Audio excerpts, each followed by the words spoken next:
Here we go. This is oh, must be 67. I might have to come back to that. I've temporarily forgotten. Minizag. Lovely little machine. Sadly, the cabinet, which was originally in blues, has been repainted some time ago in a of the era type paint job, but no, not original, which is a little bit of a shame.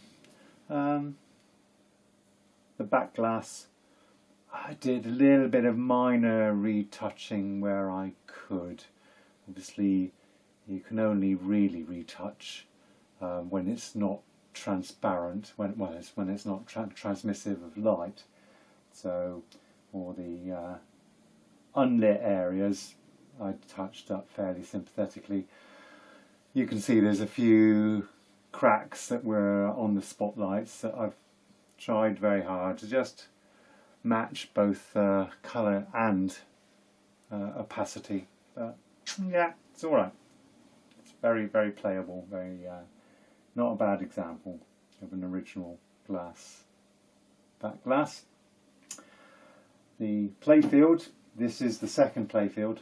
The first one was pretty decrepit, but luckily I chanced across another one which was in much nicer condition. Still needed a little bit of retouching and a bit of clear coat on it, but very nice. It's actually, well, as it says, groovy. So the main trick with this game is to spell out groovy, and every time you spell groovy it lights a spotlight on the backlight there, which is name of the game. It's obviously a TV studio filming a 60s band, and the spotlights are the central theme, if you like. So every time you hit groovy, it lights another one all the way to the maximum of 9. Points are scored as indicated. Hitting the white bumpers closes the flippers. So you've got zipper flippers here. Brilliant, the old Bally zipper flippers. I've had a few from Fireball to Pop Pop, but Minizag, it's fun. So the zipper flippers preclude the free ball gate. So when you get the zipper flippers, you can drain down the sides. Without the zipper flippers, a lot of the time it saves the ball down the gate, so you get another try to get the skill shot. The skill shot is firing the ball up the shooter lane. You hit a bumper here and a bumper here, and that moves it from 100 points, well, 0 to 100 to 200 when you go down the centre lane. That's the skill shot. It's a bit tricky, but you can get it. You need to do a little bit of nudging. Like all these games, they're built around not just flipper control, but a judicious nudge is king on these.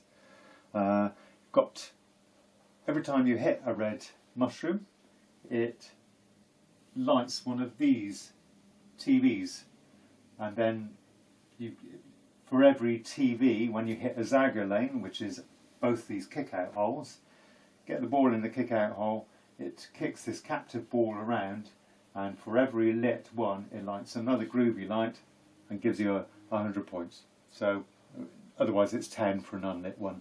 So it's worth trying to fill up the TVs, and then you get groovy.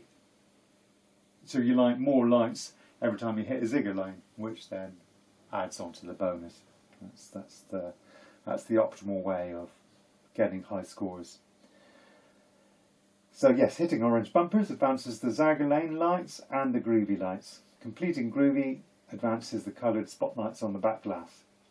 Ball in the hole, either hole, fires the Zagger ball, scoring 100 points for each lit rollover and advancing the groovy lights.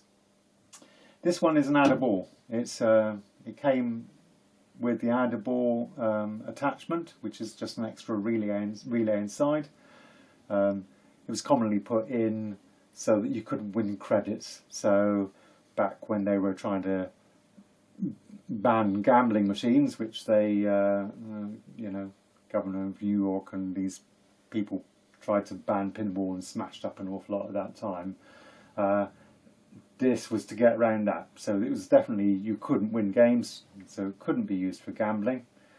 I remember my old days of selling credits at the end of my session when I had lectures to get to. So you couldn't do that, but it added on balls. So you get extra balls on this one. Add a ball for 3,600, 4,800, 6,400 and 7,000 points. And also you get an add a ball for lighting the spotlights number 5 and number 9. So it's quite easy to have quite a long game, and this game kind of plays itself. It's got 3 kickers instead of the normal 2. So normally you have a kicker this side and a kicker this side by the flippers.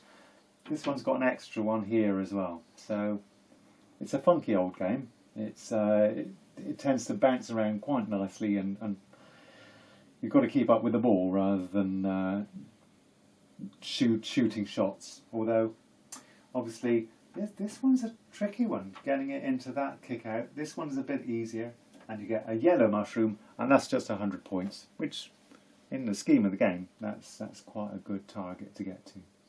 And it works nicely, so let's give it a go.